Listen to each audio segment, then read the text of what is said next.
want to smell? This is the fresh air you were talking about.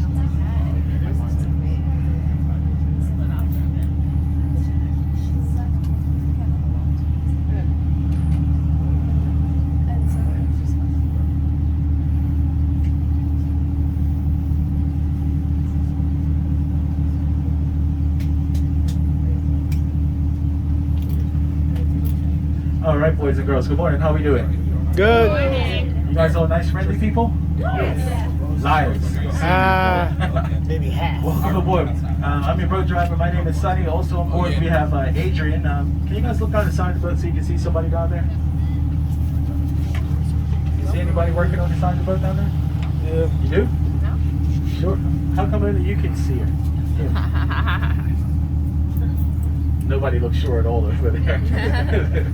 Well, hopefully Adrian didn't fall overboard down there because he's the most important guy on the boat, right? Most people think that I am because I'm, driving. But anybody want to guess why Adrian's the most important guy on the boat? Keeps the water on? Out. He's sober. What makes you think I'm not? I'm not saying that I am, but what makes you think I'm not? No, he's the most important guy on the boat because he is the bartender. Nobody's excited about the fact that we have a bar on board. One person. Who was that? Who said woo? You? Free drinks for you. What's your name? Gina. Gina? Yeah. Adrian, if you're still on the boat when Gina comes down, all of our drinks are on us today, okay? All right. Right on, Gina. That's what you get for being happy about having a bar. Yeah, so it's on the lower deck. It's all the way just inside the door. It's a pretty basic bar, but we got swizzles, soft drinks, all that kind of stuff. If you're thirsty, good. What? Swizzle. Is that you again, Gina? Give her double the amount of free drinks. Make them extra free. Yeah, so go and check Adrian out. He'll take care of that kind of stuff. Now, because we got a bar on board, we must have a bathroom on board, right? That's on the lower deck, all the way to the very front of the boat, where you cannot go forward anymore. You are at the bathrooms. There's one on either side. Just pick an empty one, head on in. Pretty simple toilets, just regular, just basic regular toilets. They're not even boat toilets. Just close the lid. There's a little silver handle, and hit the handle there, and everything should just go away just fine. Now, a couple other things about the boat. Anybody wondering where the glass bottom is on our glass bottom boat? You are?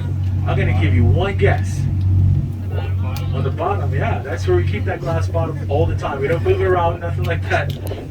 Probably your real question is if it's on the bottom, why are we up top, right? Yeah, that's because there's nothing to see through that glass bottom right now except for beautiful blue water. Where are you from, man?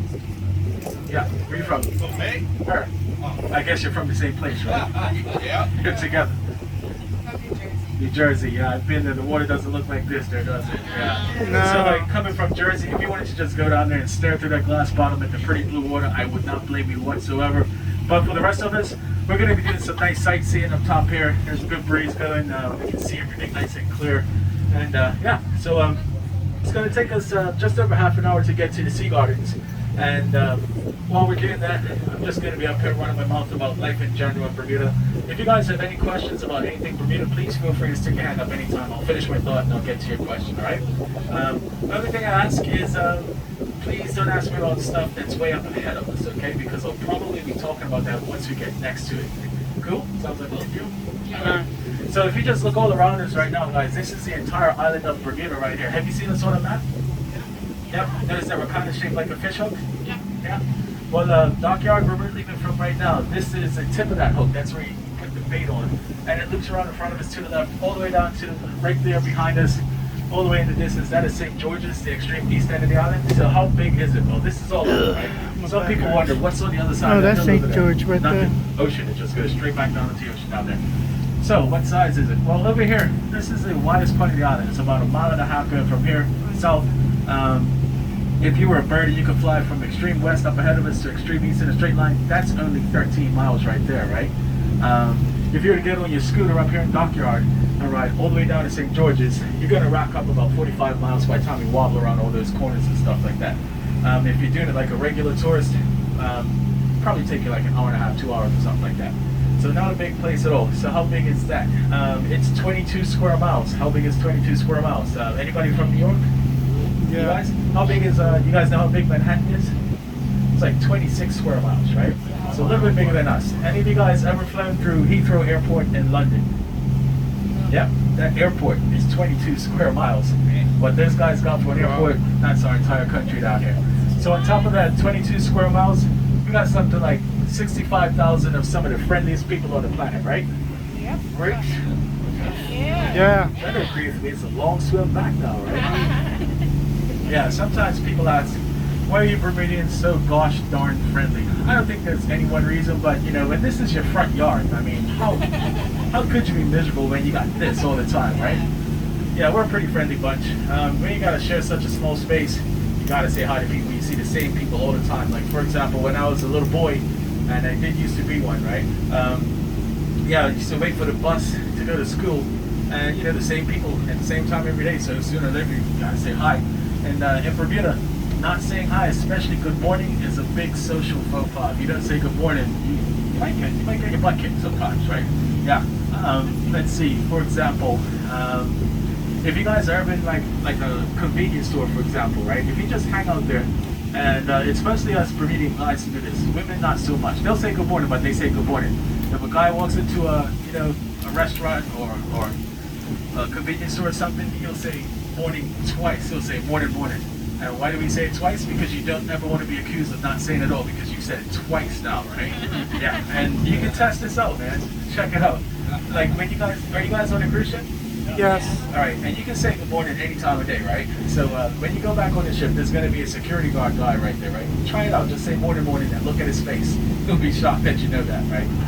Yeah, that's just how we do here. We're a friendly bunch.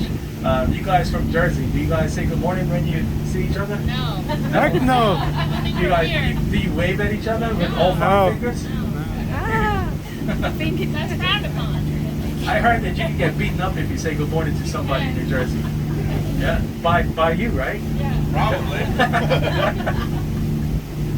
Yeah, so nice friendly people here. And you guys want to live here with us nice friendly Bermudians? You do, sir? Yeah? Well, here's how you can do it, man. Are you rich? You just move in anytime, no? Far from it. Okay, so you still working or? No, I'm Retired. You're retired. Well, congratulations, man. You made it. 6 years. 6 years ago. Okay. What did you do, if you don't mind me asking? I worked in a prison. You worked in a prison? Like prison officer or admin or something like that? Officer, 23 years. Okay, cool. Where to? Connecticut. All right. So let's say that you're looking for a little retirement hustle, right? And you wanted to be in Bermuda. In fact, the prison is just up there. Hey, close to your potential job here. So let's say that we needed some prison officers at our prison here, right? Okay. Now what we got to do is we got to make sure that there aren't any interested Bermudians hanging around who want to take that job, right? You know, qualified, experienced, or whatever, right? We're not looking for trainees right now. We're looking for qualified dudes. So what we're going to do is we got to advertise that job for at least 3 months in the local media, right? And after 3 months, if no qualified Bermudian applies for that job, we can call you up, right? And bring you down to Bermuda. We're going to get you a work permit, and this is what is going to allow you to legally work on the island. Your initial, this varies from one job category to the next, but this is the basics of it, right? Your first work permit is going to be good for 1 year, right? So near the end of that year, we're going to re-advertise the job to see if there are now any qualified Bermudians hanging around who want that job. Let's say that nobody answers that ad, right? Nobody qualified answers the ad. We can then sign you up for 3 years. Then every 3 years, we're going to do that whole process over again. Now, let's say you've been a good screw. You know, you've been taking care of business up there, smashing heads in when they need it smashed in, stomping on toes when they need stomping, all that kind of stuff, right? You've been doing a great job. 20, 25 years you've been here, and all of a sudden, you know, your job's in the paper again to get renewed. If a qualified Bermudian signs up for that job, no matter how great a job you've done, we gotta fire you, man. We gotta send you back to Jersey. Doesn't matter that you're not from there. That's just where you gotta go. And that gentleman was there to welcome you, right? So, yeah, that's how that works. And we, in Bermuda, traditionally we've had underemployment, all right? Yeah, so we always looking for people to do all sorts of jobs. Like when I was in the school system here, I would say about half of my teachers were foreigners, right? That one time when I got hospitalized, I'm not going to tell you how, right? That's a whole other boat trip. You know, about 3/4 of the medical staff were foreigners, right? Yeah, we got all sorts of people working here doing all sorts of jobs. Anybody got any questions? No? I'm wasting my time up here talking there. You guys already know everything you ever wanted to know about the island? Why you went to the hospital? What about these white roofs? You guys know why we have white roofs in our houses? You do? For the water. to collect water. You're absolutely correct. All this rock that you see along the shoreline, this is limestone. This is what the island is made up out of, right? It's porous, right? We don't really get puddles in Bermuda. When rain hits that stuff, it just soaks right in like a sponge, right? So that means we don't have any freshwater lakes, streams, or rivers anywhere in Bermuda. So that means we got to get our drinking water as it falls out of the sky. Now, each and every last one of these houses, without exception, has a water tank right underneath it. So when you build your house in Bermuda, here's what you do. You build yourself a pretty good sized in-ground swimming pool, right? Then you build your house directly over the top of that. Bigger house, bigger tank. Smaller house, smaller tank. About 10,000 gallons would be a small tank, right? For like maybe like a 1-bedroom house or something like that, 2 people. So yeah, 10,000 gallons on the small end, or the low end. So what happens if you run out of water? Well, if you do, you gotta buy it. It comes to your house in a truck, right? Now, where does that truck get the water from? If you guys have been paying attention as you cruise around the island, you might have noticed here and there, like the side of a hill that's just been cemented over and whitewashed. That has a huge tank at the bottom of it. In fact, when we go through the bridge, we're gonna go through a bridge in a second. If I remember, I'll tell you. If I don't, you guys gotta remember. Look over your right shoulder behind us, you'll see one of these things. It's not in use anymore, so it's all dirty. But if you see, like, it looks like snow on the hillside. That's a water catch, and that's where the water trucks get the water from.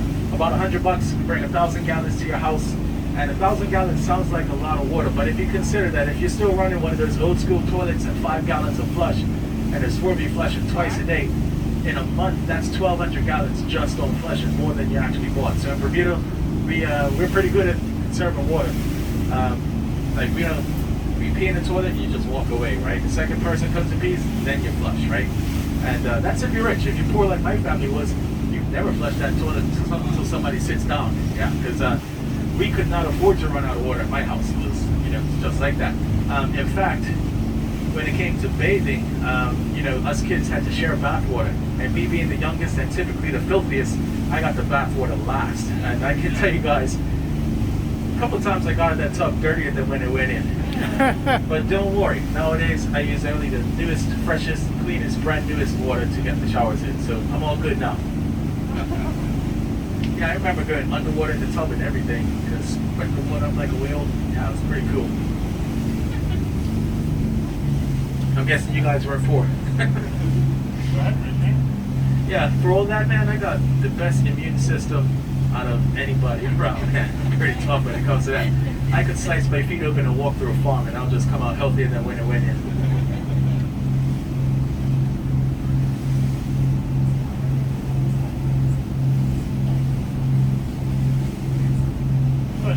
Yes, sir. Are there Yes, ma'am. rules about the house colors? Like, they're all Are there so rules pretty, about the but house if colors? somebody wanted to paint their house like Very a good dark question. ugly green, Yeah. or is it like, It happens. like She's a asking. joy? She's asking, are there any rules restricting what colors you can paint your house? Can you paint it like a really ugly color? It's no and yes. No, there are no rules, and yes, you can paint it whatever you want. And yes, somebody Yeah, has just done the that. same color scheme. Yeah. Our houses here, like a small, tiny fixer-upper with a hole in the roof, is going to run you about $500,000 in Bermuda, depending on the neighborhood, right? Any one of these houses that we're looking at over here, guys, they're going to be $1 million. That's the average price in Bermuda, right? Once you paid that much money for a house, you're probably not interested in someone else's opinion of what color you can or cannot paint your house, right? So Be surprised. I'll tell you why pastels in a second. Right here, look, Bermuda longtail, that bird just going down there. He's got a nest down there. Watch. He's gonna, right where he did that turn, he's got a nest in there, or a sheep. They do mate for life. I'll tell you about this, guys, in a minute. This is Watford Bridge right here, and it connects Somerset Island to the left to Watford Island, onto Ireland Island, where we left from on the right, and it just so happens that this is the biggest bridge in Bermuda. That wasn't a punchline, baby. Why'd you laugh at my bridge?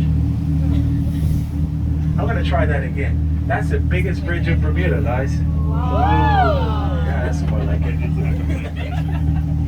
It's a feat of engineering right there. Yeah, Watford Bridge. Yeah, so the house colors. Have any of you guys left Dockyard by land, headed to Hamilton or Horseshoe Bay or something like that? Yep. Did you notice, not far from here, that there was a house painted all sorts of different colors on the left-hand side? You saw that? That house is like 6 different colors. He just painted like bars, vertical bars on his house all the way around. And he can do that because it's his $1 million house, right? I do know that this happens because it happened in a neighborhood I used to live in before. A feuding neighbors will sometimes find out what color the next door guy hates, and he'll paint that side of his house that color. Right? So let's say he hates like pea green, right? He'll paint pea green right on that. You know where the dude is probably sitting on his porch having a beer. Now he gets to look at pea green wall, right? So yeah, pea the vegetable, not pea the pea. You know. Yeah. Okay. Cool. Yeah. So now we are in Mangrove Bay. Quite a hideous looking spot, right? We're gonna speed through here. Don't want to torture you guys if there's all this ugliness around here, right? How about this Ooh, water? sorry. Here you go. Beautiful, right? Where are you guys from? Florida. So you got something similar to this, right? Pretty cool. And lady who laughed at my bridge, who does not get free drinks for laughing at my bridge. The Adirondacks. You guys have nice chairs, man. Where is that anyway? Northern New York. Northern New York. Okay, cool. Do you have water out there? You got rivers in the stream, right? Lakes. They look like this? They're pretty green. Oh, okay. Sometimes they're pretty. Pea green? They're not this color. Are they pea green? The vegetable. That's them coming back. So, anybody wonder why us in Bermuda and these guys in Florida have nice Lady- beautiful water remember like lady in this, the and second you guys not so much? Sand color, that helps, yes. It's actually quite scientific, and I heard that you guys aren't really into science nowadays over there in the States. Shall I go into this? I mean, it's true, right? It's true. So for the people who are interested, I will go into it. Okay, so first of all, you need two things. You got that white sandy bottom that you just mentioned, right? That's good at reflecting light. And you gotta have clean, clear water, right? Once you got those two things going on, you're gonna have blue water. For example, when I delivered a boat from Long Island, right?